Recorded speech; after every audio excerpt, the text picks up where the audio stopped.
Welcome to the Sleazy Podcast, the podcast about anything and everything, but mostly TV and movies. And now it's time to get sleazy.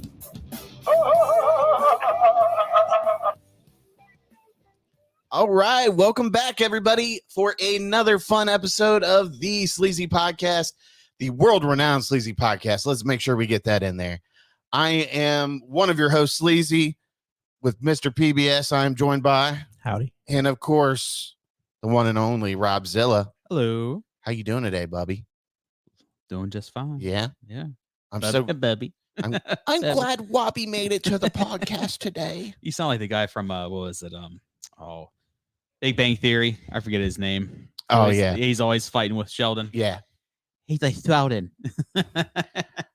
You're making fun of people with speech impediments, Rob. That is making fun. I'm just trying to enjoy his character. He is a funny character. Funny cat. Happy 4th of July weekend. Happy 4th of July. If you're catching this on 4th of July, it'll be out before 4th of July. Why don't we have an American flag waving on this TV over here? America. Just flapping in the breeze. America. I didn't even think of that. We should have. And we got turtles and sea life, so that's fine too. So we have a jam-packed show for you on this episode of the Sleazy Podcast. Jam-packed. We're going to talk about OceanGate. We were going to talk about Superman Legacy castings, but I don't think anybody really cares. I think James Gunn's going to do a good job with that. We're done with that. Do you guys have any opinions to say about that real quick? I'm just not familiar with the people he's casted, so I have to look and see what they've done. That's a good sign. Yep. Yeah, it's a real good sign. We've got The Idol from HBO Max or Max. In this house, it's HBO. Yeah. We're just going to make that clear. I've seen tweets or whatever, like, I will never call it. Yes. Max. Yeah, that people are really frustrated with that. It's on Max. Who the hell's Max? Yeah. We've got Extraction 2. Season 6 of Black Mirror, right? Is it 6? Yep. Yeah. Okay, thank you. And if we It's have British, sir, it's Series 6. Series 6. Sorry. My apologies to the British. I think it's still technically British. Yeah. Favorite 4th of July movies. So I'm guessing that's just going to be in the realm of movies that have been released on the 4th of July. Mm-hmm. I don't know how we want to approach that, but I'm sure we'll get to that point and we'll work it out. You say Barracuda. People say, huh? What? You yell shark. You've got a panic on your hands on the 4th of July weekend. Yep. That's right, sir. So how was everybody's week before we get started? Just another week. Past 2 weeks. Just another The week. past 2 weeks without Sleazy Podcast in your life. Just catching up on shows and random movies. Yeah. Yeah. It was certainly 14 days. 14 days. Yeah. Mhm. We're getting used to the Sunday recording since we were conflicting schedules on Friday. And I had some. Did I have something to do? I don't think I had something to do. Well, I know you've been really busy. You had to so I'd work be early. surprised. Right. You didn't have anything to do this Friday. Yeah. You had to work early I or had a something. work schedule change for the week. Yeah. And you were doing. I've got We're not even going to talk about the week before. Mhm. You bailed on your one of your best buds' birthdays. You didn't even stop by and say happy birthday. It was late. Do you when I feel got like a back. piece of shit? I'm always a piece of shit. So It was late. It was late. I get called. What are we, like 70? Yeah. No, we're not 70. I'm not no young chicken no more, brother. Bro, we were out on the town until like at least 11:30. They ain't shit these days. Nah. Yeah, it was J Bones. You say 11:30, and I'm like, bro, I've been in bed for 2 hours. Yeah. Yeah. Well, you're getting up at like 4:30 to go into work or 4. It don't matter. Don't matter if I'm getting up at noon. I'm in Oh Jesus, that's bad, dude. We got to change that. No, so it was J Bones' 29th birthday party. I just got the 29th birthday party. He keeps telling everybody he's 29. So I asked him, I said, what do you want to do for your birthday? Anything? Let's go out. Let's have fun. I'd like to go to Lovel's in Obetz, Ohio. I said, you want to go there? And he said, yeah, I want to go check it out. So we went. And we had Chuckles tag along with us. Oh, that's a great time. Now that's a real friend there. He hasn't even been friends with J-Bone as long, or Papa Flynn. Sorry. We're going to call him Papa Flynn from now on. But he is hasn't been as friends with John as long as you have. Yeah. You've known John for how long? Probably same time as you. Since 6th grade. Yeah. and you couldn't come out for his birthday. Well, you didn't even stop by and see him on that weekend. I know. What's the problem? What do you got against John? Nothing. Papa Flynn. Nothing. Nobody. Huh? I got nothing against nobody. But anyway, so we go into this bar, and it's a smaller bar in the Obet's area next to a liquor store. Imagine that. So when you get done getting fucked up at the bar, you can get something to go home and get fucked up. But or you're drinking and getting fucked up. I need something for the drive home. Yeah. Yeah. I don't So want to lose my buzz. It says in a communist country is a free country, damn it. yeah. What kind of country we live in when I can't drink a couple beers on the way home from work? After working 12 long, hard hours. Yeah. Motherfucker. That's how much things have changed in this country. Yeah. But anyway, so we go in there, and I've heard that it's been known for some things, and he was like, I heard it's known for good wings and stuff. I was like, yeah, that's about right. So we go in there, and I asked him what he wanted, and so he got a Yingling lager. And I was like, and Jason got a Yingling lager. I was like, I'll make it easy on you. Just get us all Yinglings. And so after a while, we order a pizza, and I think Jason got wings. And so after a while, we start looking around, and we notice everybody's drinking Michelob Ultra. And, I'm not getting political here at all with this. I'm just stating my observations at the bar. And all night, they're just, loads of buckets of Michelob Ultra and stuff. Why don't you have a Bud Light, you groomer? I did see one bucket of Bud Light, though, but I've noticed this. Was it ordered by a bunch of drag queens? Yeah. Yep. So everybody's drinking Michelob Ultra, and I just thought I'd never seen men drink Michelob Ultra. It was always a chick's drink from what I remember when I used to go out all the time. Yeah. But so we're in there, we notice it, and John's like, why is everybody ordering Michelob Ultra? And I was like, apparently it's the alternative to Bud Light nowadays. I'm just my observation here. I don't know if it's true, but if it is, let's just put this out here as another observation. If people are really boycotting Bud Light for Michelob Ultra, they clearly don't know what they're doing, because Michelob Ultra is under the Anheuser-Busch umbrella that owns Bud Light. I don't know how capitalism works, buddy. I guess not. I mean, someone had to pension in the class now, did they? I just feel like I ain't drinking that Bud Light. I'm protesting. That's fine. Then drink Modelo. Is Modelo under Anheuser-Busch? I thought that was different. Yeah, I think it is different, because that one kind of overtook Bud Light. Yeah, for the first time in a long time or something. It's the number one beer in America now is Modelo. So, and that's a Mexican brand, obviously, right? I think so. So, get on, producer. Or get some Dos Equis. Dos Equis. Is that how you say it? I guess so. Dos Equis? Yeah. Not Dos Equis? I don't know. It's not Miyagi, though. Who was Dos-Equis! Who was the most interesting man in the world? Wasn't he Dos Equis? Yeah, right. No, he was, or was he? I don't know. Yeah, that's what it was. Dos Equis? He's like, but when I'm thirsty, I drink Dos Equis, or whatever I was pronounced. Dos Equis! Yeah, Dos Equis. Dos Equis. Corona and Modelo USA brands are exclusively owned by Constellation Brands Inc. So definitely not Anheuser-Busch. But didn't Modelo is owned by Anheuser-Busch InBev everywhere except the U.S., where it's owned by the New York-based, world-dominating conglomerate Constellation Brands. That's so Corona. weird. Yeah. But doesn't Corona supported LGBTQ? They all do. Yeah, I mean that's what I don't understand with that whole, movement. And it's been years since they've supported, the gay community, basically, for all of them, like from 90 something or something like that. You mean it's been years since it's been years. It's not like it's just now. They just now support it. No, it's been around for a long while. Every year around June, you always see them do the same thing. So I don't quite get that whole movement. But anyways, that was stupid. That was my observation from the bar. Everybody was drinking Michelob Ultra. Pansies, get some Four Loko. Right. Do they still make that? I think they do. Yeah. Well, why don't they just get some hard liquor or something? Or I mean, obviously, why hasn't Kid Rock just expanded his brewing company? Because no one cares about Kid Rock. Well, I think people that are boycotting Bud Light would definitely support him. Get you some Yeah. American badass brand beer. Yeah. I'd have it once just to say I had it. But Oh yeah, that's different. But Try who it, you know. cares?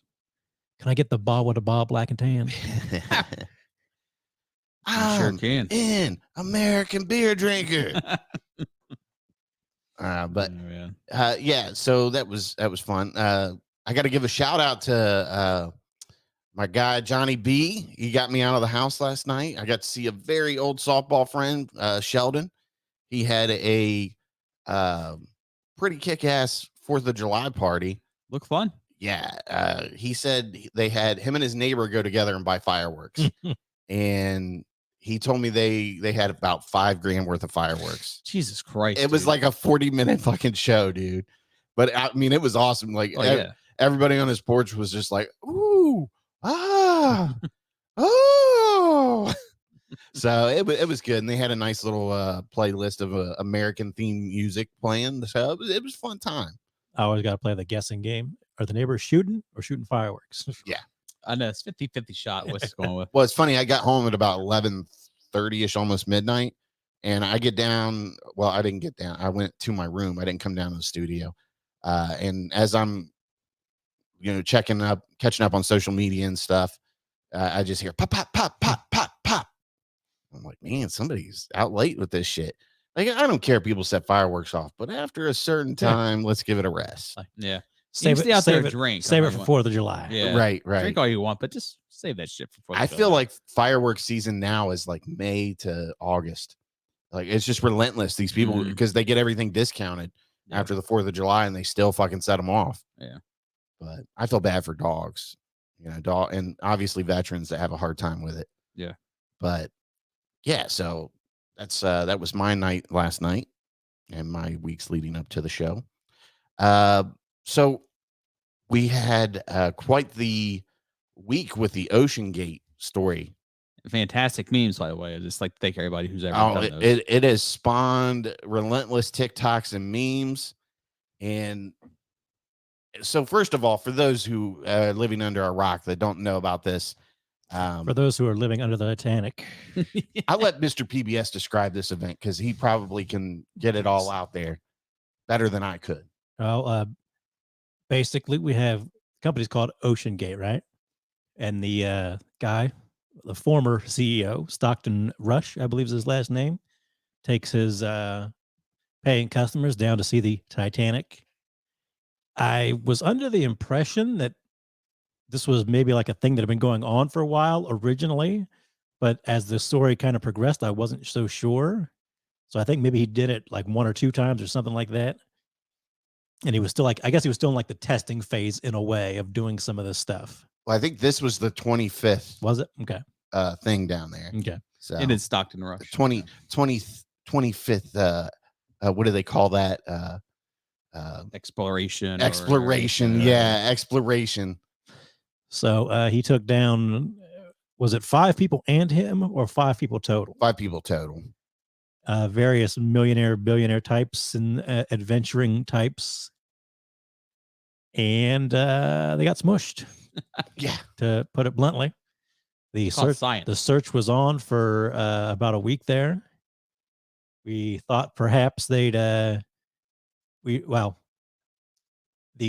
public facing hope anyway was that maybe they'd find them alive and in need of oxygen. But the longer it went on, certain people made the claim pretty early on that they were just using that time to definitively find some form of remains, because the most likely scenario is that early into the trip something happened, possibly the what would you call it, There was a catastrophic event.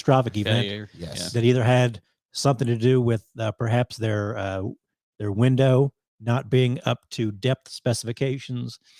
There's been people talking about now that like carbon fiber and titanium together can lead to corrosion, and at those depths and pressures, once you get any kind of breaches of integrity or whatever, it implodes.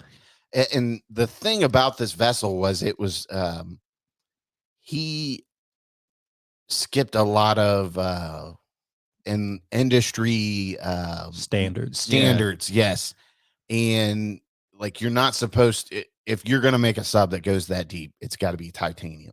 There are at least a couple of different organizations that are like submarine submersible organizations, and they say, hey, you should be doing it this way or that, and you should have certain safety in the way. And he basically said, I'm gonna not do all that. I'm gonna cut corners here.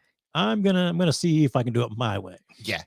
But the cabin, I think, or whatever they want to call that, The tube. The cylinder was made out of a carbon fiber titanium. It was weaved together. The bulk, I guess, if you might say, of the tube was carbon fiber with titanium ends. And that was sort of the thing, was that I guess many of these submersibles are just made of titanium. And he was hoping to either, I don't know, if save money or build a different kind of submersible with the carbon fiber, even though it was recommended against. Everybody was totally against it. And one of the big, outspoken people of this venture business, we'll say, was James Cameron. James Cameron, the Jim. bravest pioneer. Jim. No budget too steep. So, anybody that knows James Cameron, he made the movie The Titanic, and the guy knows this shit when it comes to deep submersible diving. He's like legit. Yeah. I mean, to make a point about like how serious James Cameron is about this, he said they did computer analysis on his sub that he used to get to the deepest dive recorded or in whatever. The Mariana Trench. Yeah, in the Mariana Trench. They did 3 years of testing the physics. Just on computers. This guy, what's his name? Stockton Rush. He was just like, I'm smarter than all those guys, and we're going to do this differently. We're not going to worry about safety, and we're just going to put it together, and we're going to test it. Rules were made to be broken. Yes. Safety detours innovation. I think that was what he was saying. So to make a long story short, he got 4 other people killed. So, wow. And they made it seem like that these people were possibly trapped at the bottom of the ocean while they were seeing the Titanic. Like maybe they got caught on the hull or something. Mm-hmm. But it turns out the Navy has some suppressed technology that they don't, not a whole lot. Supposed to be relatively secret. Yeah, like 500 miles away, they heard the implosion. So they knew that they were fucking dead, early in the week on Sunday. So, and I guess that it's coming out now. I don't know how certain this is or how true it is. I'll just say that they think OceanGate knew all along because that one of the last texts they got was saying they were dropping their load. Well, they had trouble. Yeah. So, and that means they were trying to ascend back to the top, right? Because so it sounds like he knew something was wrong and he was trying to get the sub back up, whether that was a sound or a sensor that went off.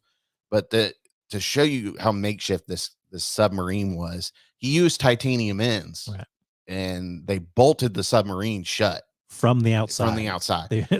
So even if this thing had managed to ascend and get to the surface, say it was lost at sea and the ocean current pushed they couldn't actually get out. Yeah, they couldn't get out on their own. So the news was making it out like they've only got 24 hours of oxygen. We've got like 96 hours. Yeah, and we've got 48 hours. You listen to these people that are industry experts go on these shows, and James Cameron and other deep sea submersible experts, and they're like, yeah, there's like a 0.0.3 chance that they're alive. Yeah. He goes, one guy was like, I'm just sad, they're not going to find him. Right. And she was like, so you're telling me there's no chance? And he goes, pretty much now. Right. He goes, that submarine is designed to come back up. There's 7 different ways for it to come up, and there's a fail safe in it. So if it's down there for more than 6 hours, it automatically ascends. Like the computer just turns on the whatchamacallit. That's how a up. lot of, there was a big thing where even Cameron, I think it was maybe part of some National Geographic show or whatever, where he talked about he went to the bottom of whatever he was doing and he had some trouble. But because of safety redundancies built into his submersible, he's getting back up regardless of what happens. Yeah. Something is going to trigger him getting back up. Oh yeah. It's sad and it's crazy. But there was 2 billionaires on this. One of the sons of the billionaire was on there, and this kid wanted to break the record for Rubik's Cube. Oh yeah. Like he was actually going to try solve the Rubik's Cube down by the Titanic. Okay, I hadn't heard that. Yeah. And he was actually terrified to go on this. So I'd be. Did you see? Yeah. There was, I think it was a TikTok of a TV show from it was Bill Paxton, and he was on a submersible going to Titanic. And I'm assuming it's around the time of Titanic. I think that was him and James Cameron were both going down that day on 9/11. Actually, I don't know if it was that one or not. Was it not that one? That there is that story that where him they get and up. Cameron were down on 9/11, and they had lunch, and they had lunch happened. together or something. But on this video, I think it's just Paxton and some other guy driving submersible, and you can see that like Paxton, who wanted to go, to go. And he is still, he's like worried. He's like sweating bullets almost. He's like, and what's this gauge do? Yeah. So what's the number we should be worried about? So what happens if it drops down to 19? Is that bad? Should we worry about it when it drops down to 19? Tell me what number you're looking at that's bad. Yeah. And the guy's like, yeah, you're fine. He's like, no, I need to know which like, no, this number is not great, but it's okay. Like, give me the number. Yeah. So that was somebody who wanted to go, and he was terrified, freaked out. Yeah. Let alone if you're like this kid who maybe didn't want to go. And even like if somebody offered you, like, would you go? Like, I'd kind of want to go. I don't think I would go. But I don't know if I'd actually like pull the trigger. It's 50-50. I'll be like, so did James Cameron recommend this place? Like, do we like, is this the tour bus submersible? Are we taking down like 50 people at once? Like, is this cool? Yeah. Does this have like a 99.99% success rate? Right. What's the sex rate? Tell me, it's what's like the sex rate? Success rate. There we go. he wants to set another record by the Titanic. All right. So with that being said, the billionaires, people had no mercy on these people that spent $250,000 per ticket to go down and see the Titanic. Zero. They had zero chill, zero mercy. The internet, as they say, is just a ruthless motherfucking internet place. is undefeated. Savages. Yes, the internet is undefeated. It will always be undefeated. And I compiled some of the memes that we found, and I didn't even get to see a whole lot of them with us being working and having other things to do. But here's a couple of them that I did find. This one, and for those of you that don't know, this submarine was piloted with a third-party PS4 controller. It looked like a GameCube controller. It's a Logitech controller. Logitech, yeah. I did see where somebody reviewed it on Amazon. It was a pretty ruthless review. And the thing is, I mean, it's funny, but like the military uses Xbox controllers to do drones and stuff. So we're talking drones and stuff. We're not talking. The military does not use Xbox controllers to pilot passengers into extreme depths of water conditions. He's got another video where he's saying like, we only got one button on this thing. I don't even know what the button does. The button sends him to the top. Yeah. So he's like, you just toss this around, no big deal. Yeah, look at it. You just like throwing around it's so Bluetooth, So we've got a couple of this meme is so true, the controller meme. Yeah. Vin Diesel when he's got family on the Titanic exploration submarine. Okay. Then I gotta blow these up since they're 13-year-old me showing my friend who came over the Mad Catz controller he has to use. Did this ever happen to you? I'm sure this has happened. Everybody who played video like an N64 back in the 90s, their friend had the off-brand Mad Catz controller. And you were like, I don't want to play with that shit. Like, don't you have like an official controller for me? Yeah. That's your handicap for James Bond. Seems like the tour is going as planned. Wait, what is that? My God, it's an orca with a steel chair. And there was that orca news going on at the same time too about orcas like were sinking ships or whatever. Mm-hmm. Like they taught themselves how to sink them. Yeah. There's a big thing going around about orcas attacking yachts and stuff right now. They're fucking tired of it. They want us out of the ocean, man. Get the fuck out. This one was Robzilla inspired. Like Rob posted this GIF to when we somebody shared this. I think it was you. And there's a comment or something. But it was like, go ahead and laugh. Make light of someone else's suffering. Enjoy it. It'll be your turn soon enough. Yes, don't mind if I do. It's the one vampire from What We See in the Shadows. Yeah. Nandor the Ruthless. Yeah. All right. Touring the wreck of the Titanic, $250,000. Joining the wreck of Titanic forever. Priceless. So many of those videos were like when the crew of OceanGate wakes up and it's the scene from the end of Titanic where they're all standing there at the steps. Yeah. They're waiting for him. When Kate Winslet's character dies, the old version of her. You have died of hubris. I like that one. We should nice and simple. I like that one. I would make that a shirt, but I'm afraid some rich person would attack me over that. Or somebody that thinks that they're going to be a billionaire one day. That could you fucking peasant. That would make like a nice little hat logo. This was really fucked up, man. This one was too much. So for those of you that don't know, this is the Nintendo Zapper. If you're listening and you can't watch this on YouTube, this meme is a picture of the Nintendo Zapper. And the caption says, the sub-captain passing out 4 of these when it became clear it was over. I saw that one. I'm like, oh my God, it was so brutal. Thank you, whoever made that. And here's a picture of Stockton Rush. You heard about that billionaire who started a submarine company. Yeah, unfortunately, it went under. Oh.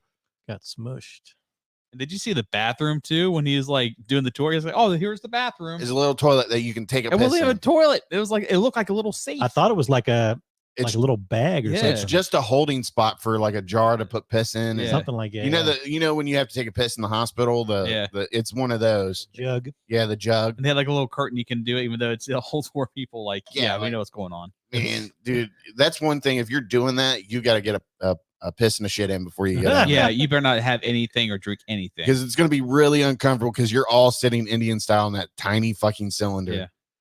But this one was another top tier onion. Yeah, the onion just gets real sometimes. As satire as they are, they're fucking real.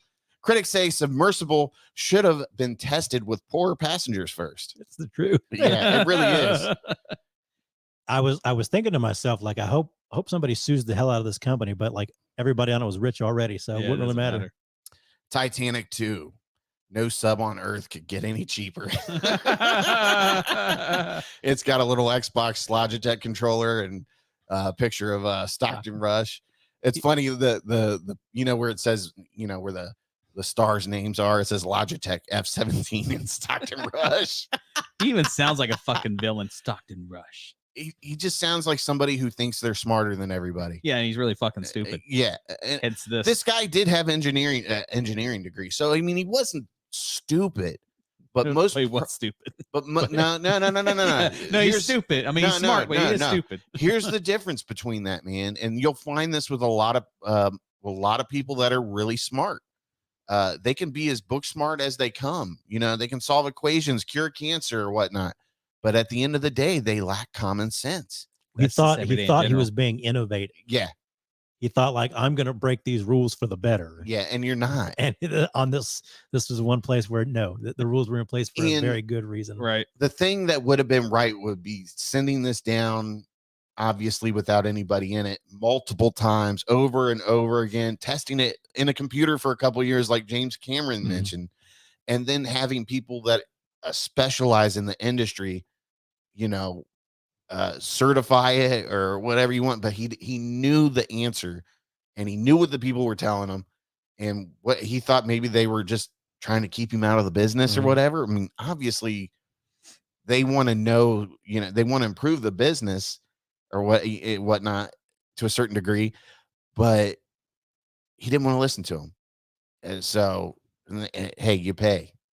They had the guy play stupid games, earn stupid prizes, right? Yep. They had that guy who had the show on National Geographic or whatever, where he went and did stuff like that. He said, no, we looked into it and we did a show about it, but he offered us to go down. We didn't want to go down. It just didn't do it for us.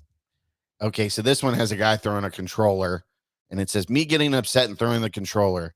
Then it's got the picture of William Dafoe from the Spider-Man thing where they kick him off the board. Yeah. everyone else on the submarine. there were many variations of that one. Yeah. You can't do this to me. This is probably my favorite. It's a picture of the OceanGate sub, and then it's got the Xbox message for please reconnect to a controller. It's hilarious. That one I did enjoy quite a bit. That's another one. Like stuff on this thing was controlled by like Bluetooth, Yeah, and whatever. And I'm like, man, man. You can't just disappear out of people's lives. Me, and then it's got a picture of the OceanGate sub. Hold my beer. Yeah, right. Right. Hold the controller. Yeah. Listen. At the end of the day, folks, and I'm sure you've heard this on the news. This is a part of the world where less people have been than there have been in space. Right.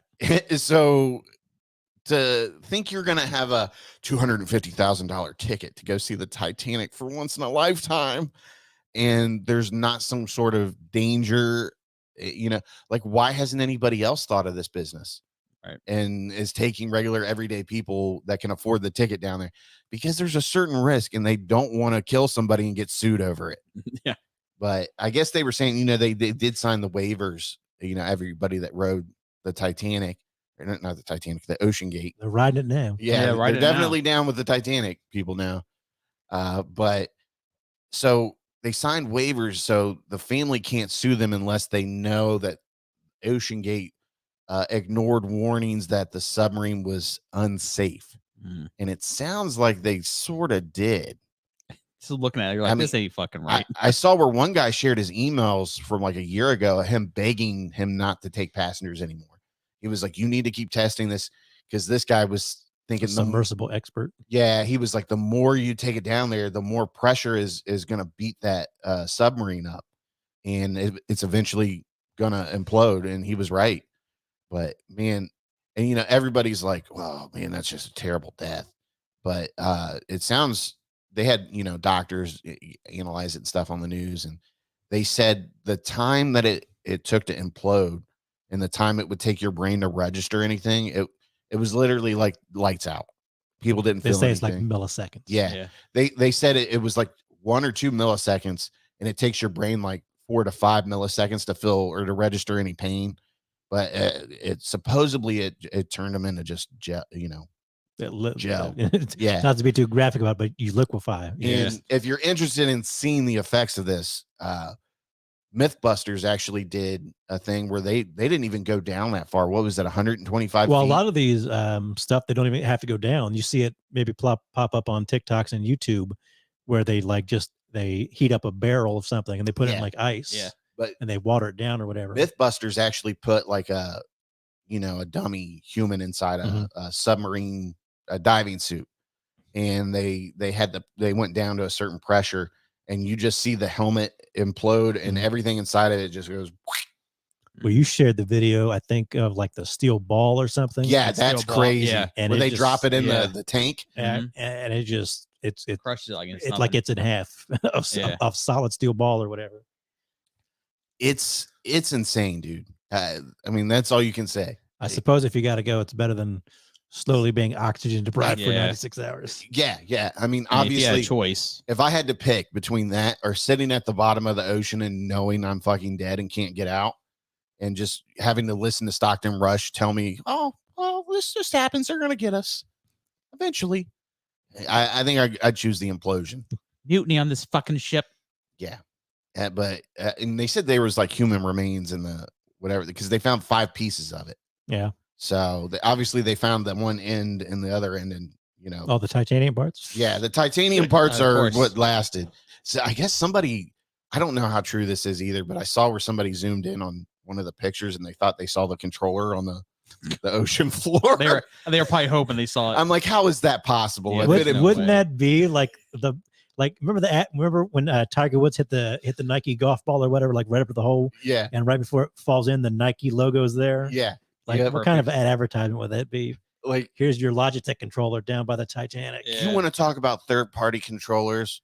Let's put our brand up against Xbox and see who survives the implosion. No, you're supposed to say, come up against our brand and really feel the pressure. Yeah. really feel the pressure. But did you see like one of the billionaires like stepson? Like he wasn't even worried. Oh yeah, that's We a didn't even whole talk about the nother. Blink show. Yeah, That's he a went whole to- nother story. He was Yeah, like, oh my I'm going to the Blink 182 show. Their music gets me through a lot of I stuff. need I'm to. like, I need to get out. Yeah, well, I don't blame you. I mean, what are you going to do? Just sit. yeah, And it sounds like everybody that had any sense of this industry knew that they were dead. yeah. Because even if they did find them at the bottom, there wasn't hope that they could get them back up. Mhm. Well, here's the thing: So- you don't really need to post it on social media that you're going. Yeah, just go to the show and Just keep a go. low profile. And then he was like talking to some like Or OnlyFans chick if- too at the time. Yeah, he was hitting on OnlyFans. This dude didn't care about his stepdad. No. He gave not one shit about his stepdad. He's like, I'm glad he's dead. If anything, he's happy that his mom's a billionaire now. Yeah. So, but yeah, terrible tragedy, I guess you could say. Oh well. Yeah, I mean, listen, at the end of the day, do I feel sorry that there are 5 human beings that died tragically? Absolutely. Do I feel bad that a billionaire lost his life doing something stupid? No. I mean, that's just how it is. So, and that's the separation from the rich and the poor. Like, people fucking hate the rich, and when they hear something like this, they're like, good, it fucking serves them right. Mm. Better watch your mouth, Sleazy. You could go in a submersible to the Titanic one day. I'm like, I doubt Yeah, it. Nah, I don't Doubt think so. Yeah, even if I had that money, I'm gonna make a I hard don't think pass. so. Man, I might fall off a boat in Buckeye Lake or some shit, but It's just- I'm not going out to fucking take a deep sea dive to see the Titanic. Motherfucker, that's what Nat Geo's for. You know, like I just don't need to see it. That's what that 4K TV from Best Buy you were looking at's for. Yeah. Yes, exactly. I'm not fucking worried about it. I can watch that shit on TV, and James Cameron can narrate me, and I can have just as great of experience watching it through 5-inch glass or whatever the fuck they were looking at. Tell me all about it, James. Yeah, Like you look at like James Cameron's submersible, and it's like he barely fits in there. He's like Yeah. a little skinny guy kind of too. It's one dude getting in there and getting out. it's enough room for him to be like vertical, right? Right. And It then he looks like goes he's sitting in a straight. chair. Yeah.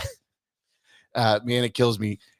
I saw videos where from the previous like 24 excursions Mhm. that people were posting, and nobody's like they have a camera set up by the window, so you can't fucking see out of the window to look at the Titanic anyways. And then people just have their phones up there, so they're not looking at it Right. with their own eyes. They're looking at it through another lens. That's what happens when you're just bored and have too much money, People basically. just stay at home and watch it on fucking Yeah. Discovery Channel or Nat Geo. I mean, come on. Well, they even have those video cameras now that are like on the bottom of the ocean that you can like rotate and see your own self at that point. Yeah, it's a waste of time. It's not the same thing. Yeah, I'm Okay. with you on this one.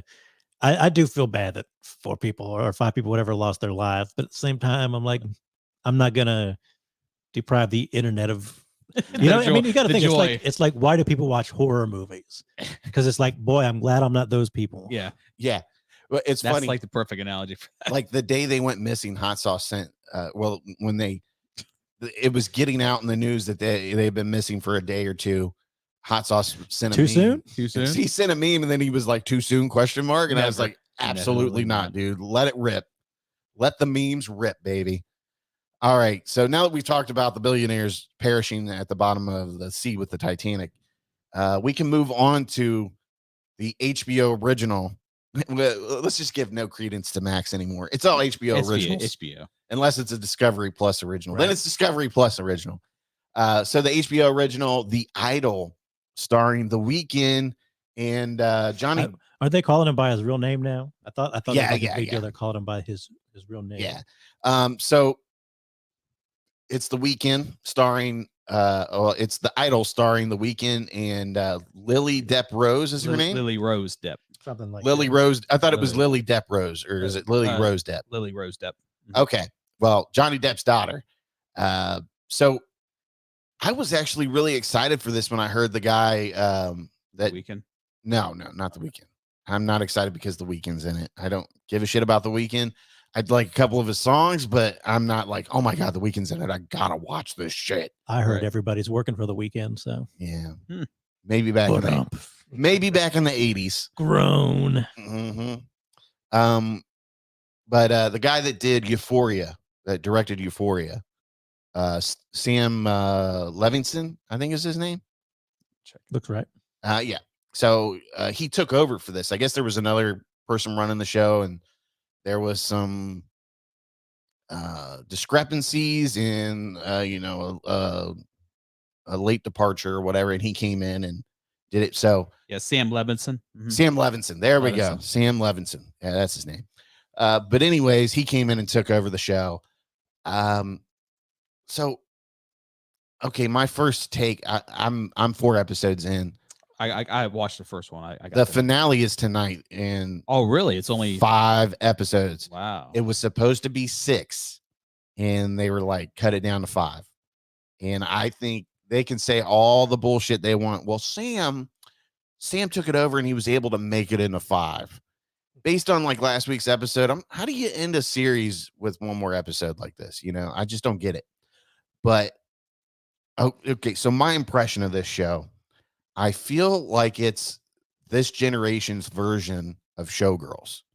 But that's I had what the I feel felt like of a the lot while first watching it. episode. yeah, it has a Showgirls feel to it. The music is okay. I'm gonna piss some people off that are Weekend fans, but the music just seems kind of cheesy in certain spots, like Showgirls. You know, you could tell that's the Weekend. Like, oh, you like my song? I'm like, that's you, motherfuckers, singing. Yeah. That. That's not Yeah. her. I don't know what you're getting at. But Here's a quick bit of trivia from the Wikipedia page. The series used the Weeknd's real life Bel Air mansion as Jocelyn's home. oh wow, So the house she lives in is Huh. actually where the Weeknd lives. Another rich wow. motherfucker. It's a nice fucking house. Yeah. It's crazy looking.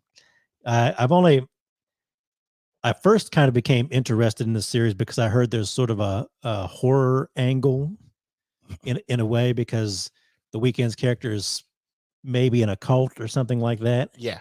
And I guess it gets to that in some later episodes. I've only seen the first one so far. Yeah. But like So- you say, it's very showgirlsy. Yeah. Yeah. Instead of a dancer, it's a pop star. And it feels very like Britney Spears-esque as well. They a even little bit, too. reference Britney in the first one. Yeah. It's definitely themed after some of the modern day things in the music industry. Yeah. But The Weeknd, I don't think he's that great of an actor. That's what a lot of people said. It just feels- they said they can't fucking stand him as an actor. There is some cringe-worthy shit in this show. That's what people said. And I'm talking about just the acting in general. And then there's cringe-worthy scenes that revolve around like some borderline torture porn. And That's why I got in that. I was like, where the fuck is this Dude, going? listen, I'm not very. gonna. It had the sexual content warning before the first episode. Yeah. If you have any sensitivities to stuff like that, you're probably just not gonna want to watch this. I mean, I'm just gonna tell you, I watched this so I can tell you don't have to watch this. And of course, I've got to finish it.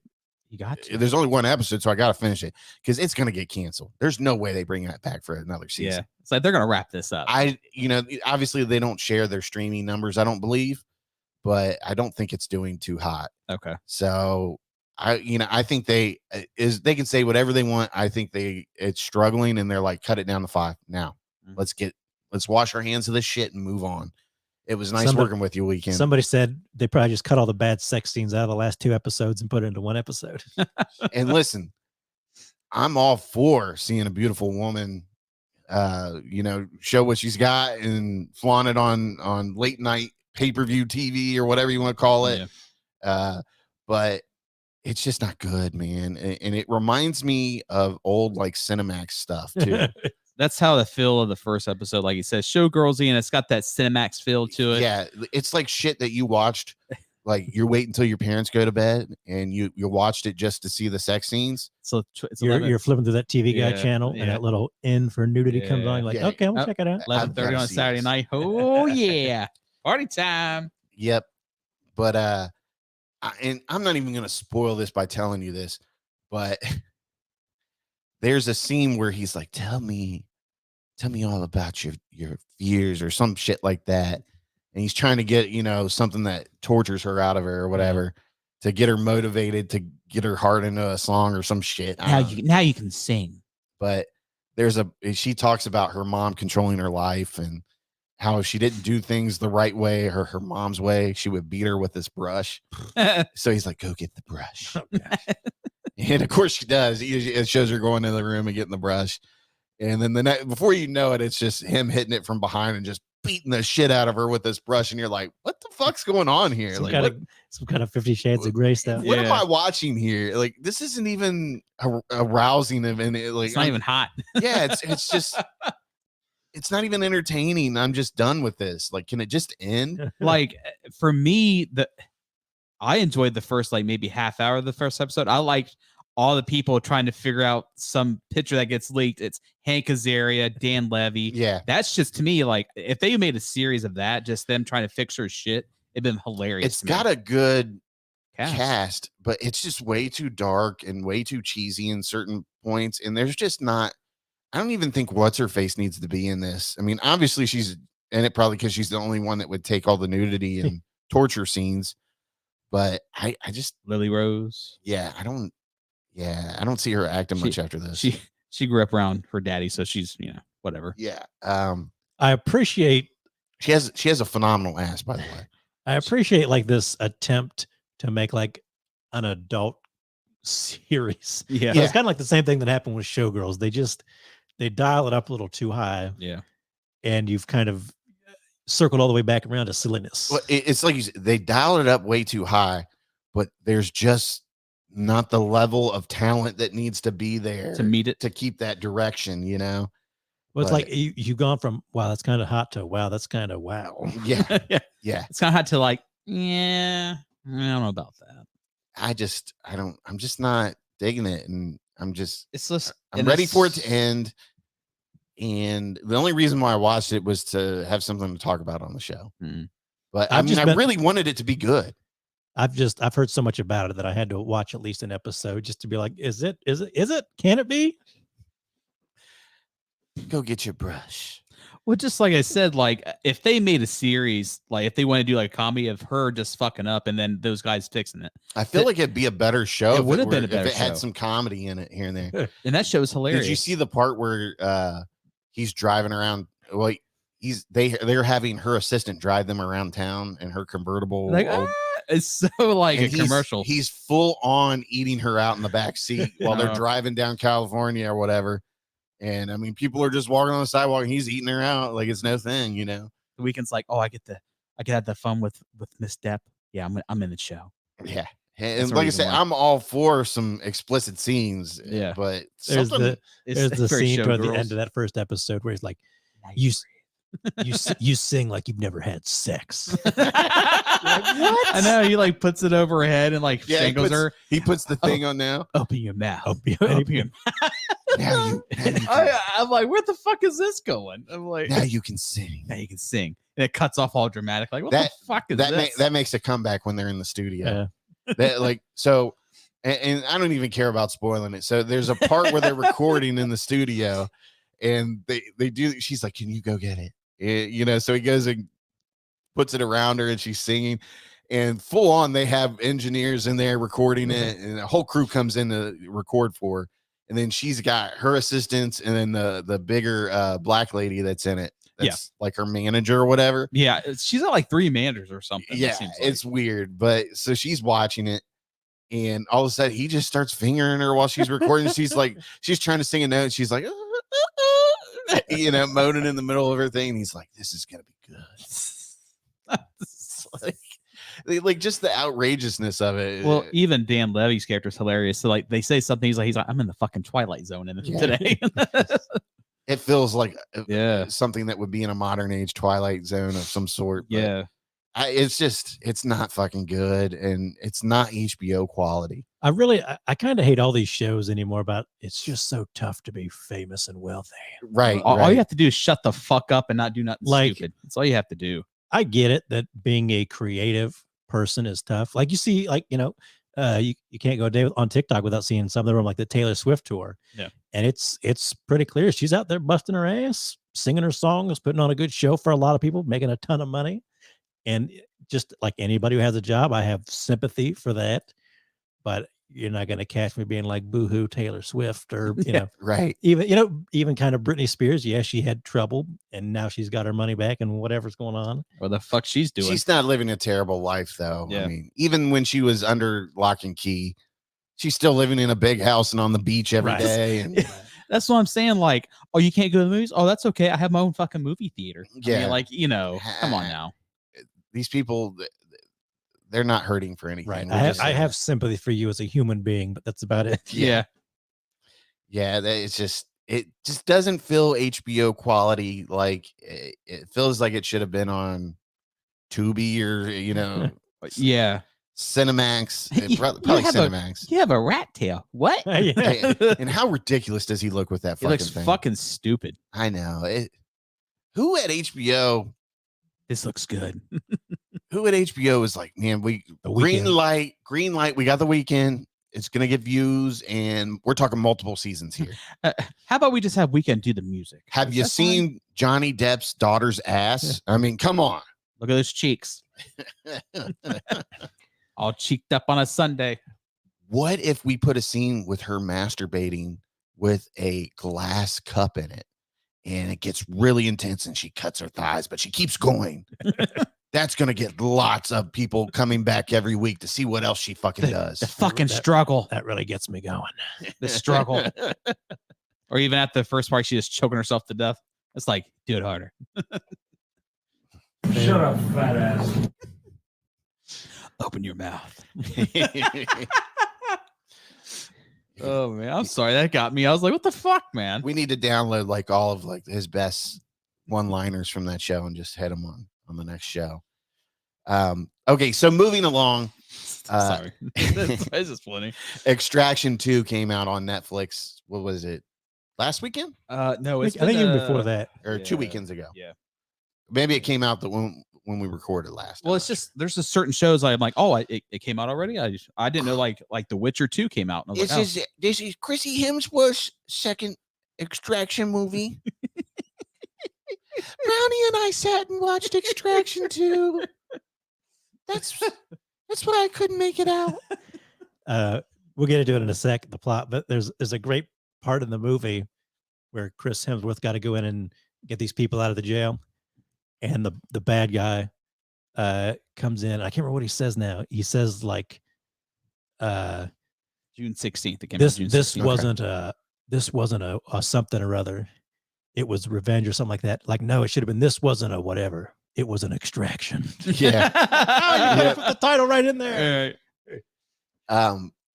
So just to get it out there, I actually enjoyed it. I mean, It was fun. It's a fun action movie. It really is. And anytime like an action movie on multiple occasions has me going, oh shit, what the fuck? Yeah. God damn. Like, it's entertaining. So right, Man. the gist is Extraction 1. At the end of it, Chris Hemsworth basically dies, gets shot, falls off a bridge or Tyler whatever. Rake. And then this one starts off with his people from the first movie save him and send him to the he gets hospital, saved, yeah. and then give him like a nice cabin up in Sweden or something. Yeah. But then it turns out his sister-in-law's in trouble. Yeah. So there's always an outrageous thing that gets him to come back. Mhm. Thought I was out, and now I'm in. He's all crippled. Nice, I get back and My healthy. sister-in-law and her kids are in a Georgian jail Yeah, and Yeah. with her gangster husband. Yeah. that was one thing that I thought was a little outrageous, which I mean, I put all that aside because I know I'm just going to get entertained at some point. Yeah. It was But- very much in the vein of like a 90s kind of Yeah, action movie. Action. Yeah. Yeah. And I'm totally down with that. And it's As done long by the as- Russo brothers, so it's going to be a As action long as flick. I see some awesome kill scenes and some awesome action, I'm willing to let go of the fact that Chris Hemsworth was literally in a coma for what I'm assuming to be months. Yeah. And somehow, he has multiple fractures and whatever. And he's walking with a crutch or not a crutch, Knee but brace. he had a knee brace. And then he had his arm in And a a sling. sling. Mhm. And somehow all of a sudden, when he gets presented with this opportunity, he just rips it off and starts doing push-ups. Throws some rocks on a big sled. Yep. Yeah, Starts and he's pushing. ready to do go. some push-ups and Drago! you're fine. I'm willing to assume that some time took place over that, even Yeah. though it sounded like he needed to go like right away. It's like When- 2 weeks later. He was like, he's when fine. Idris Elba's introduced him with the mission that he needed to take. I wish I'd have more Elvis in it. Yeah, definitely. But on another note, it sounds like they're setting up for another one. There's definitely going to be a 3. Yeah. I mean, there has to be. There might even be a 4th at the rate they're going. It looks like they're trying to be 'Cause- like almost like a John Wick kind of series. I mean, it sounds like it's just very popular on Netflix, and Yeah. Netflix is going to keep throwing money at it. So I've seen on Twitter, mainly from like movie people I follow, that the first one was very okay, and then this one was a lot better. So I ranked the first one on IMDb, or not IMDb, Letterboxd, 3 stars, because I just thought it was okay. I'm like, oh, there was some cool stuff in it, just okay. This one I ranked 3.5 because it was fun. I still ranked it like 3. I think I still think it's a fun movie. I liked very it. action packed. See, I had to give it a 3.5 because I liked it better than the first one. Okay. So I went with the feel it had. So the big thing is the extraction. When he goes in, he's got to get the family out of the prison, Georgian jail, and it's like, you know, they call it the oneer. It's shot to look like one long shot, even though they didn't do it that way. And it's just got Hemsworth doing some incredible stuff. You know, he's in the jail. He's got his gun. He's got guards coming. He's got inmates coming. Mm-hmm. There's a part where his arm gets set on fire and he's beating people up and grabbing shields. That scene out in the prison yard was unbelievable. Is there any way to get out here other than going through the prison yard? No. So what about the scene where they're on the train and the helicopter comes in and it's literally raining down? It's got a minigun on it. They're raining down bullets on, and he takes cover behind a ladder. Dude, that meme is fucking hilarious. I mean, he's like, that meme right alone just describes the outrageousness of this fucking movie. I thought for sure that like maybe it would just be like him walking by a ladder, but he does kind of hesitate for a couple of seconds behind the ladder. Yeah, did I post that meme in the? It's probably in the group chat somewhere. Yeah, somewhere. I thought I put it in. I didn't put it in the post. Yeah. I thought I did, but I didn't. Okay, but yeah, it's just him behind an open ladder while the helicopter's just raining down hell on this train. It's like only Chris Hemsworth can take cover behind an open thing. The bricks are out. It's like, no shit. Yeah. John Wick never took no cover behind the opening. Right. He just took a cover He behind just jumps his out of a jacket. fucking 4-story building onto a fucking van. Yeah. Pussy. But yeah, I really enjoyed it. That whole sequence. It seems like it is shot like one continuous, and it's amazing. If you're an action movie fan, you're gonna love it. And if you're not so big on action movies, you still might enjoy it. Yeah. So, but I ranked it 3.5 stars just for the fact alone that I had so much fun watching it.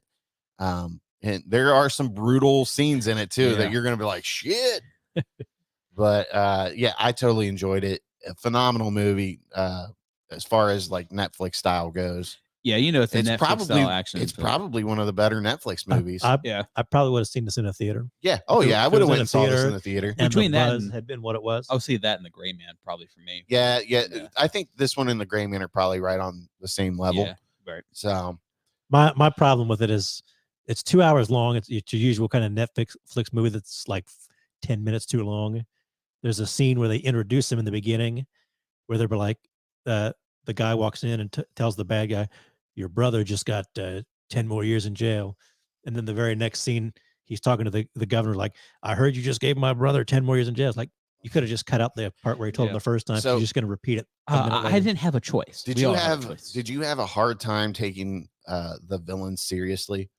Like, it's two guys that have just grown up in the gang I wouldn't criminal lifestyle. I'm just like, and they're giving 3 military trained professional killers all they can handle.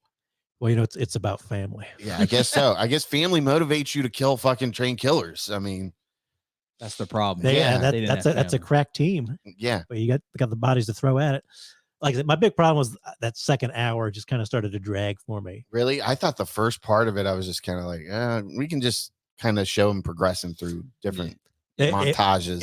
If they'd have cut out some of that stuff at the beginning, like I'd have just accepted. Like if you'd have played the credits and showed me a little montage of him in the hospital and then training and then him sitting at his cabin, like, okay, I'm in, I get it. Yeah. 100%. Yeah.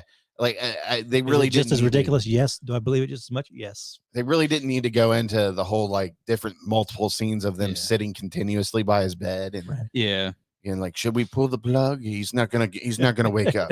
You don't pull the plug. We get you that shirt. Yeah. Well, it's just like the thing that gets me too, it kind of irritates me because like at the end of the first one, you kind of know he's alive, and he's like all fine. And then this one is just like, where the fuck do you have time to go visit that kid he saved in that fucking film? That's even though that's here or there, but I'm like, it just like really, like it just irritates me. Yeah. I did like the stuff in the hotel or whatever. Yeah. And even that drags on a little too long, and then the third act's a little too long. So it kind of lost me in that second hour. So if this thing had been a little better in the back half and been like 10 minutes shorter, I'd have been like straight banger. As it is, it's still worth checking out. Straight banger. Yeah. Straight banger. Straight banger. Straight banger, baby. As it is, it's still worth a watch, especially if you're an action. Oh yeah, it's a fun definitely. action movie. All right, so moving on, we're gonna go to Black Mirror Series 6. Series 6. Respect, British people. Respect. Okay, so Episode 1, Robzilla is awful. Yeah. That is hilarious. Nothing better than Salma Hayek. I know that. Oh man, I enjoyed this series of Black Mirror.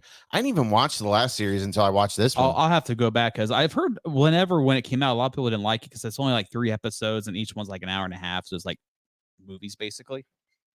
Yeah. And I'm sure we're like way off on the rankings for per episode on this. Let's see here.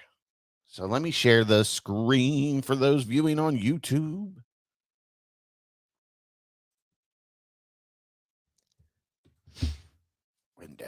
Window. All right. So this is Letterboxd. So for those of you that are listening or viewing, you can follow me on there. I'm the real Sleazy, just all one word. PBS is on there. What's your username? I think it's just my Twitter, my ROKYFO. There you go. And Robzilla's on there. Robzilla 323, right? Yeah, Robzilla 1985. 1985. Yeah. Okay. All right. So you can follow us all on there. So this is my list of rankings per episode. And I have the Beyond the Sea ranked number 1. That's the one with Josh Hartnett and Aaron Paul from Breaking Bad. Man, what a fucking twisted ass episode. It's very tough. Very tough. Yeah, I mean, that was great. They're in space, but they have bodies they connect to. Replicas down here on Earth. It's like it's the alternate 1960s. Yeah, something like that. Yeah, it's supposed to be like an early space mission or something like that, I guess. And Hartnett and Paul's character are on a multi-year mission, and they leave 5-year mission, replicas of their bodies on Earth. Yeah. And somehow they're able to transfer their consciousness from their bodies, their actual bodies up in space, to the replicas down on Earth. And the idea is, since there's no hypersleep or whatever, I'm guessing, is they can come and get out and sort of be alive and have their friends and family, basically, and sort of not go insane, being together on a however many year mission. So here's the synopsis, whatever you want to call it. In an alternate 1969, 2 men on a perilous high-tech mission wrestle with the consequences of unimaginable tragedy.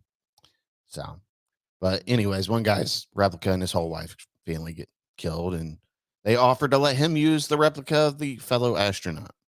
So Kate Mara's in it as Aaron Paul's wife. She was awesome in it. Yeah. Well, yeah, I mean, this was a highly ranked episode. I really enjoyed it, though. Obviously, it's my favorite out of the 2. So, we'll talk about some other episodes here in a second. Part of my problem with the series is I kind of think of Black Mirror as sci-fi, tech-oriented. Yeah. And some of the episodes this season aren't. No, they're definitely not. This one very much is sci-fi, tech-oriented. Yeah. And dealing with something. It's very sci-fi situation. And I think I'm with you. I think this would probably be my favorite episode of the series as well. It's funny because Black Mirror is known for taking futuristic sci-fi ideas that will implicate our interactions as humans and, making different scenarios out of it. But the past couple seasons, it seems like they've taken a switch away from that. Yeah.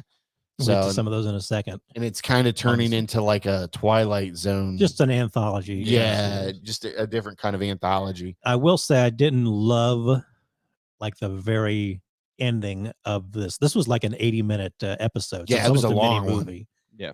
And I'm not super in love with the very, very end kind of twist. But even though you kind of know it's going something like that happening.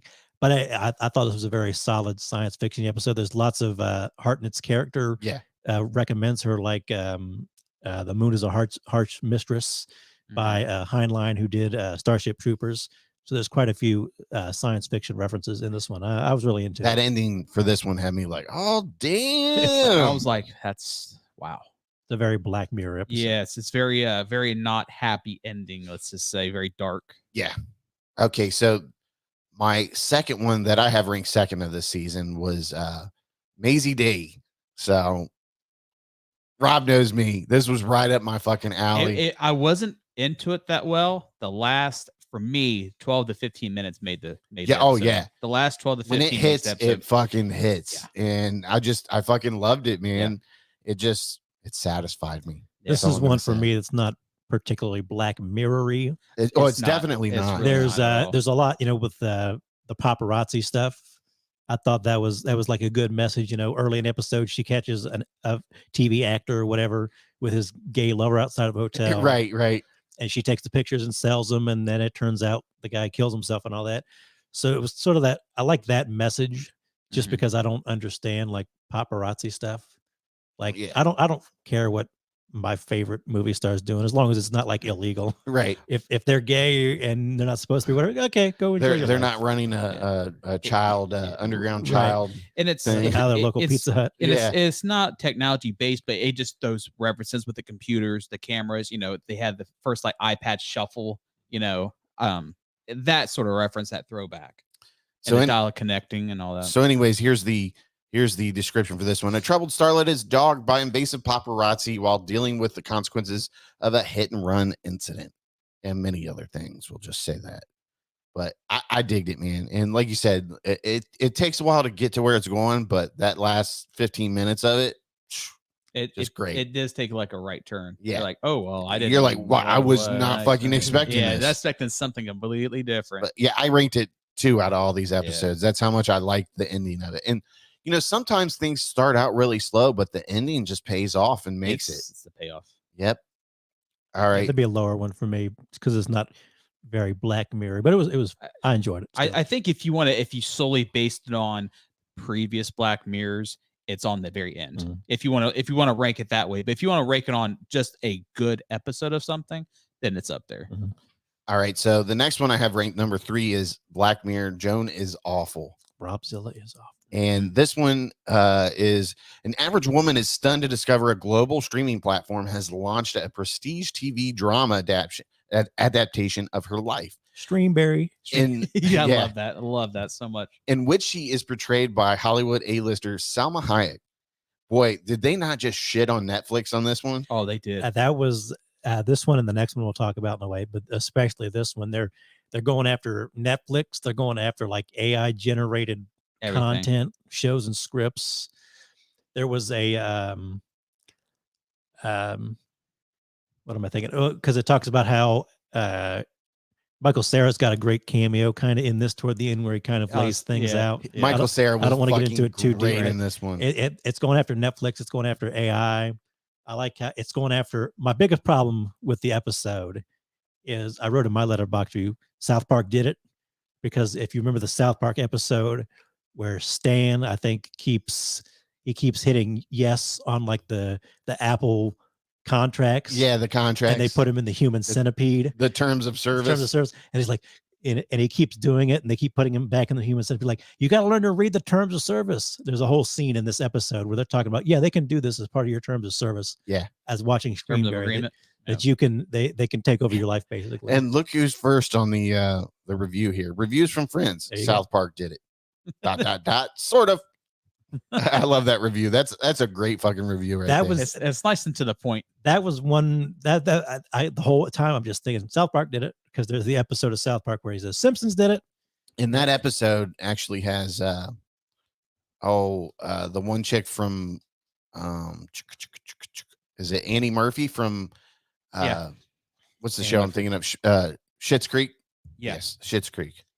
So yeah, it was a fun. I thought it was a fun episode, and this is actually the first episode you start out with. And that's very more Black Mirror. This is Yes. this is That's very the Black typical Mirror. Black This Mirror. was this was right up the Black Mirror alley. Yeah. So this one, this seems to be everybody's favorite episode. It seems like, except for me, out of this series.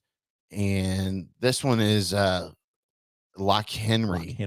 A young couple travel to sleepy Scottish town to start work on a Gentile, is that how you say that? Nature documentary, but find themselves drawn to a juicy local story involving shocking events of the past.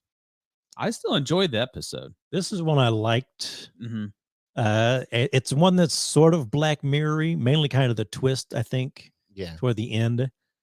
But I like this one. It's the guy takes his girlfriend back to his hometown, and they're aspiring filmmakers. They're going to make a documentary about whatever the guy was doing. I can't remember. It's something with gems or something, or protecting something. But then with the stones. girlfriend finds out, like, oh no, there was like a serial killer basically in this area. Like, what? Yeah.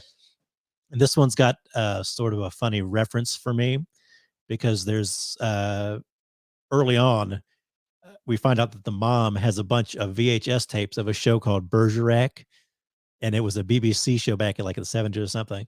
The funny thing is, I just started watching Bergerac the other week because it's on BritBox. My dad wanted to get BritBox and all that stuff on there. So I'm like flipping through shows, and I was like, oh, let me try this Bergerac show. It's a, kind of detective kind of show. And it's got the guy from Midsummer Murders.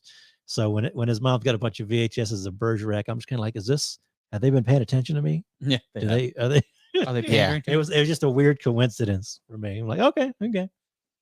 Oh, no review from PBS on this one. Yeah, I didn't review any of the other ones other than Joan is Awful, particularly. I just thought this one was okay. I was like, I had a hard time staying connected to it. Yeah, like I found myself drifting off during it. Like, I was kind of surprised with the route it was going. I thought it might have been a different way. I was a little bit more surprised how it went a little bit too. Well, I think that's one where you kind of see the twist coming in a way. Mhm. Because it's got I can't remember the actor's name, but he's the guy who's in The Mummy, and he's like you don't want to get too deep into this probably.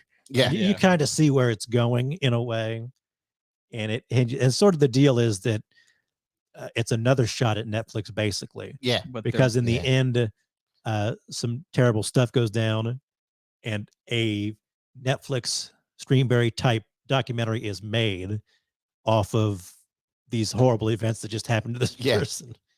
And it's another one that's sort of an indictment of Netflix. We should make that shirt Streamberry. That'd be fantastic. I could do it easy. Oh yeah. Rock that. Which, by the way, you're wearing a limited edition Sleazy Podcast 4th of July shirt. Got to represent for the 4th of July. Yeah. America. Hold on. Let's launch the here. I'm gonna launch you up on the screen here. There you go. America. Show it off, baby. America. Stand up and show that off for the camera. America. Yeah. America. Make it wave. Where's my Bud Light at? You mean Michelob Ultra? Oh, sorry. Get that right. I only drink fucking Corona now. So you're a Pabst Blue Ribbon. Patriots drink Modelo and Michelob Ultra now, sir. Well, Red Stripe.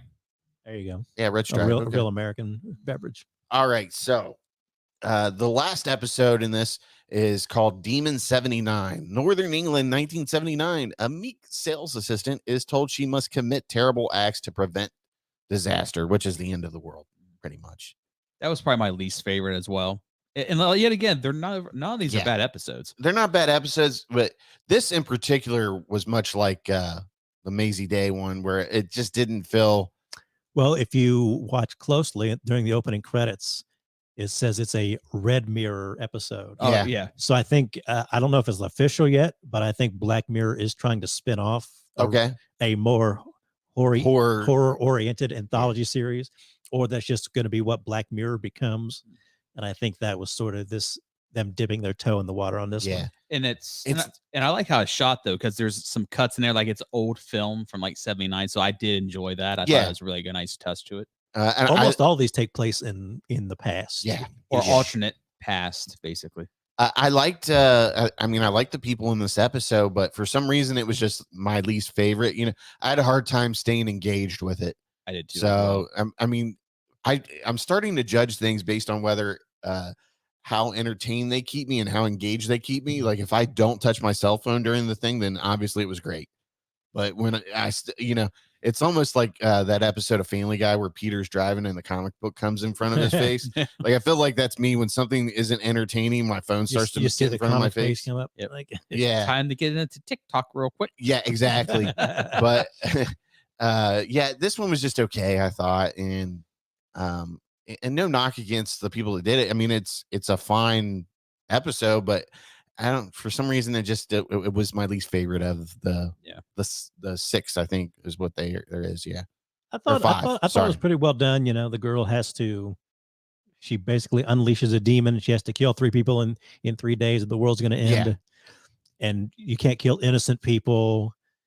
And she's got a demon who kind of can see the future and tell her about people. I like the idea quite a bit. Oh, it was a great idea. Yeah. But there was just something that just didn't keep me hooked into it, So yeah. And he's going around like, oh, you can kill this one too because he does this and this and this. Yeah. And she's like, what about him? Oh, well, you can't now. It's like, what? Why can't I?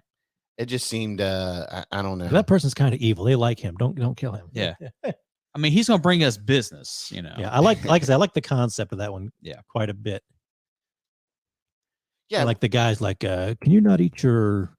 Can you not take your break in the stock room? Your food lingers. Yeah, we've had some complaints about your food from your one employee. Yeah. Yeah, like, so entire shop. Who's complaining about it. You just say it, man. Just say it. Karen complained about it. Can I kill this bitch? Do it. Do it. Do Right. it now. Okay, so there's like lots of sort of anti-fascist messages in this one. So it was, like I say, I kind of enjoyed where it was going. It wasn't Black Mirror-y enough for me. Yeah, it was sort of the gist for me. Yeah, right. I'm trying to do my part to support these anthology series, kind of like Del Toro's Cabinet of Curiosities. Like I want more of this stuff. I like the idea of giving me an episode or a mini movie, these short story kind of things. Yeah, and I'm really into them and appreciating them, so I'm trying to support them. Well, I appreciate that more too, because you don't really have to keep track because everything's so different. Yeah, I always like the theme of Black Mirror. Everything's like it's different, but it's technology. What can happen? I shared the rankings in the group somewhere, and I'm going to try to go through and watch like maybe the top 10. Yeah, but I know the number 1. I have to agree. That's probably top. That's one of my top ones. The number 1. I keep seeing people saying like, don't watch the very first episode. I didn't like the very first episode. I'm like, the very first episode is what got me into the series, right? Where they kidnap the whatever, and they make the prime minister have sex with the pig, basically. When that drops at like the 5-minute mark, I'm like, what? I'm watching this right now. I got what are they doing? I am so entertained. I just couldn't believe how people didn't care for that one. I'm like, what are you talking about? It's the whole crazy concept for this. What got me into watching Black Mirror? And I think when it's the number 1 is that I just feel that could be something in the future, and that's what's more terrifying, that you lose your loved one, but you can kind of bring them back. It's kind of like, would you really want to do that? Right. Yeah, it's just so many questions that you're like, well, that can be on that route. You're like, oh, it's in the cloud. You're like, well, what the fuck can happen when they access your cloud? That sort of thing. All right. So our one last segment of the show is best movies or favorite 4th of July movies. So for some of us, going to the theater is a tradition on the 4th of July. I've done it a couple times over the years. I don't know. How about you guys? I don't know. I'm more of a stay home and watch the Twilight Zone marathon on 4th of July. Oh, is there a Twilight Zone marathon? There used to be. I think there still is. When I was more of a younger child, like it was like more of the holidays, like after Thanksgiving or whatever, Christmas time, when you go to the movies, just whatever's out around. There's usually some big blockbuster around this. Yeah. Normally 4th of July is a prime time release date for the summer blockbuster movie. So normally your first movie drops Memorial Day weekend, and then it's followed by a couple in between there, and then the next big movie comes 4th of July or later on in July.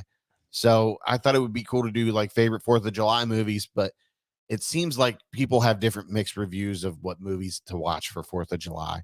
So we found a ranker list of favorite or the best movies released on July 4th weekend. So I figured that's as good as we're going to get. Yeah. So that's what we're going to roll with. All right. So number one, we've got Back to the Future. It doesn't say the release date, but obviously this was 1985, July 4th weekend. So, I mean, Back to the Future, it's one of the favorites. Yeah, it's one of the best. my personal favorite coming in at number 2, Independence Day with Will Smith battling them motherfucking aliens. That's up there with me. Welcome to Earth. I did see that one in the theater. Welcome to I don't Earth. I don't know if it was on 4th of July, but it had to be around. I 4th saw of July. this on 4th of July at the Gahanna Cinemarks back in the day. Oh, in 1996 when it came out. So, love that movie. It'll forever be one of my favorites. Who doesn't remember the White House blowing up? Oh, I know, Yeah, right? That's like iconic. Oh, yeah. And man, Bill Pullman, fantastic actor. Oh, that speech. And Today we celebrate Celebrate our our- Independence Day. how I'm about fucking pumped. how about our boy Randy Quaid when he goes up and flies his plane into the middle of the I knew they would come weapon. back. I knew it. hello boys, I'm I'm back.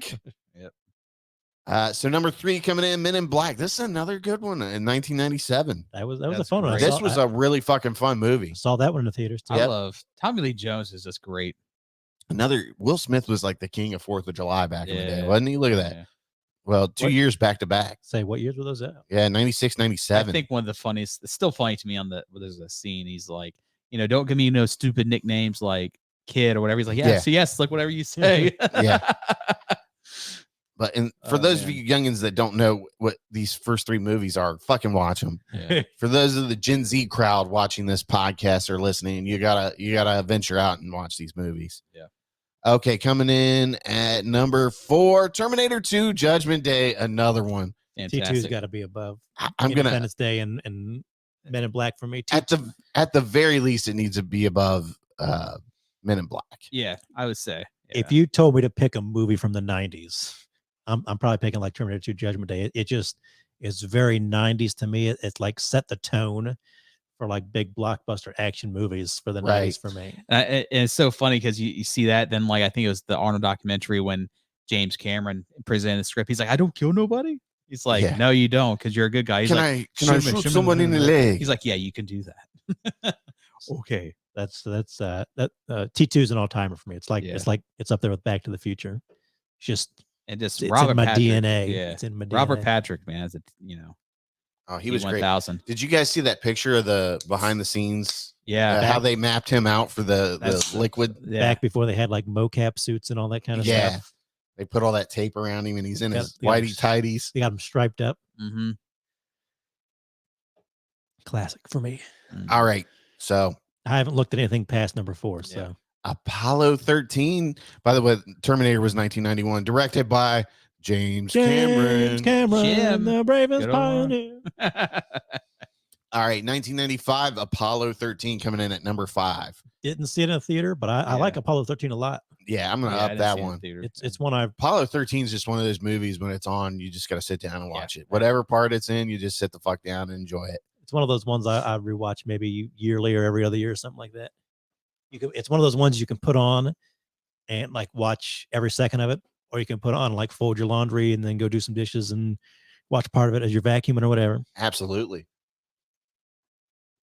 Coming in at number 6, Coming to America, 1988. Some Eddie Murphy and Arsenio Hall. some prime Eddie Murphy. Yeah, prime Eddie Murphy. Yeah, I think this is probably, out of all these movies, this is probably towards the end for me. Yeah. But I mean, a phenomenal movie though. It's still probably one of the best Eddie Murphy Or movies. middle of the pack. We'll say middle of the pack because I don't know what's on the bottom here. Oh, I saw another one. I got to down this one now just because I saw what was coming next.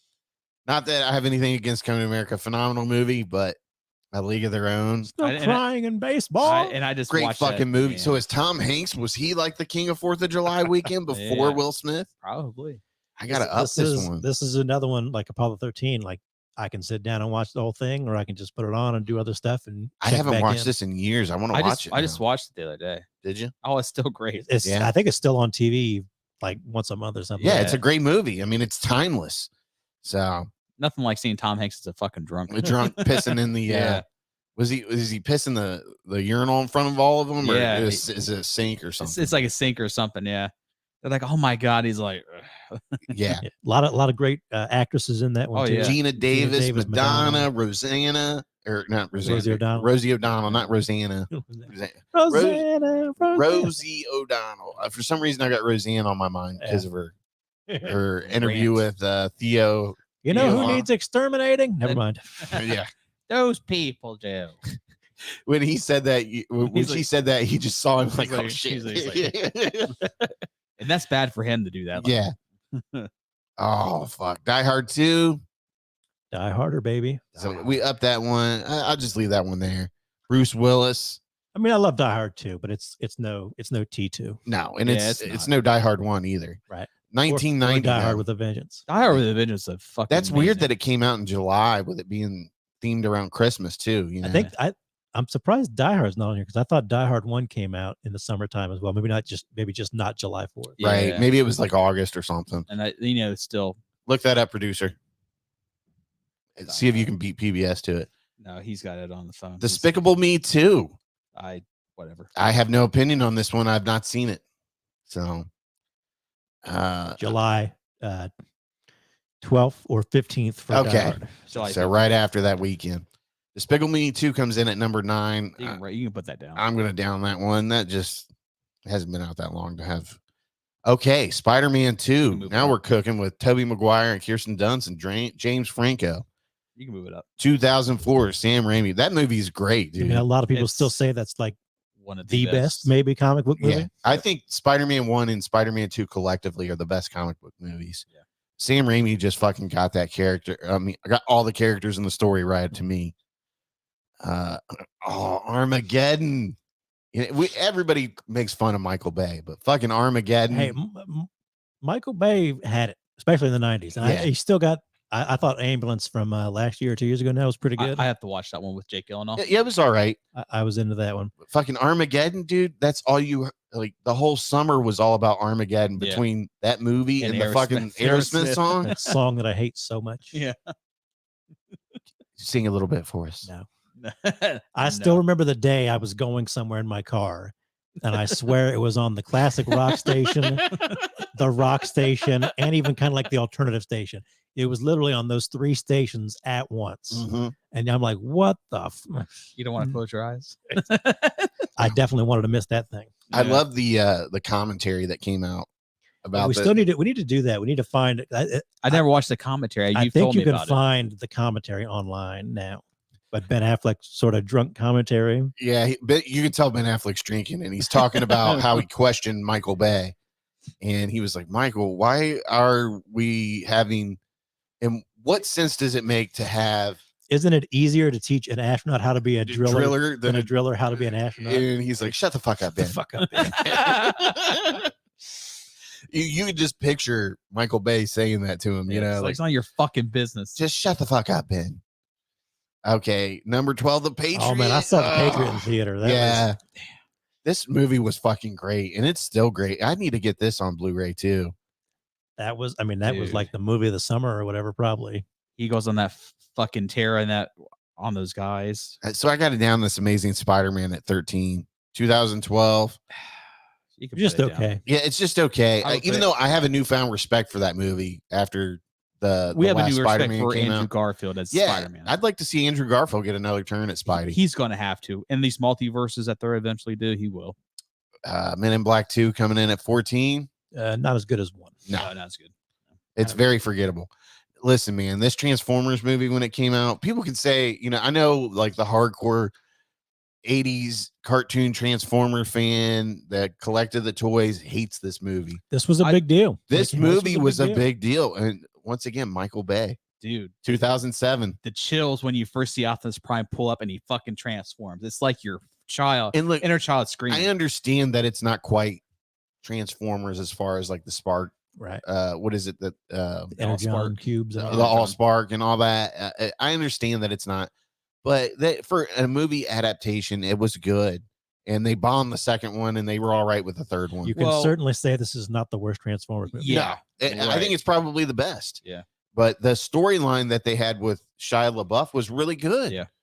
And I mean, everybody was good in it. The parents were great. And then Megan Fox was good in it too. Well, and the thing too, they've always said the problem with Transformers is that no one really cares about the human aspect. They just want to see the robots, and they try to build a human aspect. But you have to have that human aspect to get the average moviegoer invested in it. Even just give me more than meets the eye, damn it. Well, even like the scene when fucking like Megatron breaks out and Starscream, so he's like, "You feel me again, Starscream?" I'm like, no, God, that's so. I'm not saying I don't want a movie where it's Decepticon versus Autobots like all the way. Like, give me the war on Cybertron all the way. Like, I'm all for that. Yeah. But I'm just saying, like, the average moviegoer doesn't want to see that. And we know that's true because sci-fi movies struggle at the box office.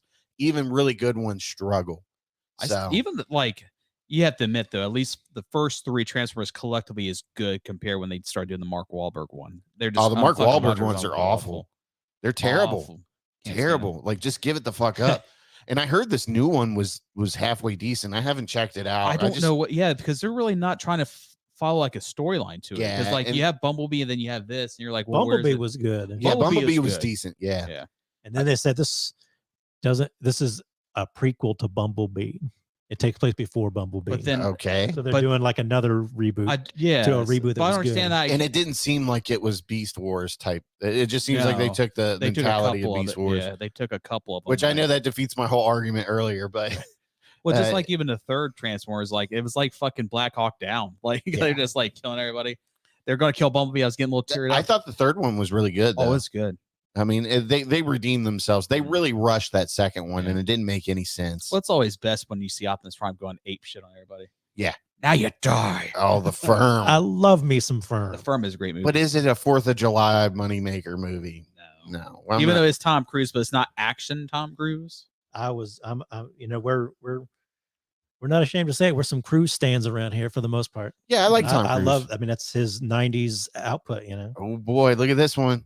Big Trouble in Little China. You better move that shit up. Yep, I'm over that. Never gets old. Love that movie. John Carpenter's finest. Kurt Russell, favorite. Kim Cattrall, Dennis Dunn. Man, I forgot Kim Cattrall's in that. I need to watch that again. Young Kim Cattrall. Yeah.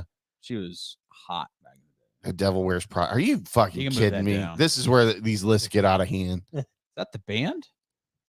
Adventures and Babies. Move that up over Devil's Wears Prada. 1987. It's a fun one. Elizabeth Shue, man. Vincent D'Onofrio. Yeah. Young.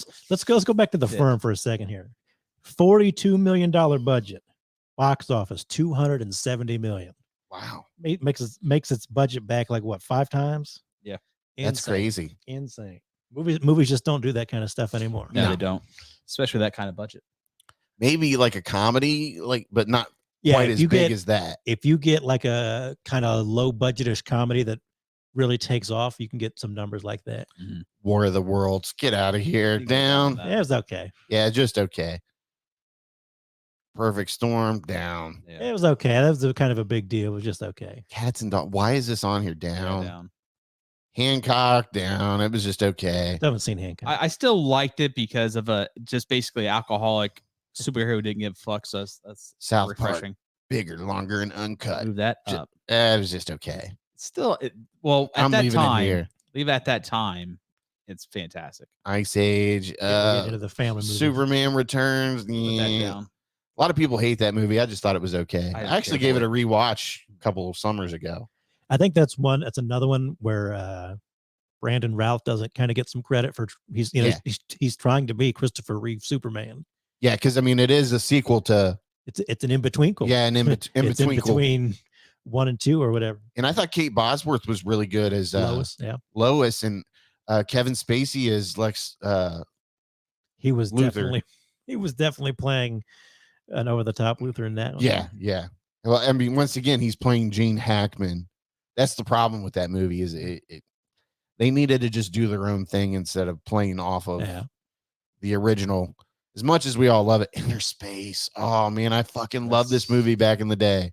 Dennis Quaid, Martin Short, and that's like one of my favorites. I watched that all the time. Seen pieces of that one on TV all the time back in the day. Where he gets he's in some shrunk. Yeah, he gets shrunk and he gets injected into Martin Short or whatever. Yeah, he's supposed to be in some kind of like animal. Yeah, and then he gets into him.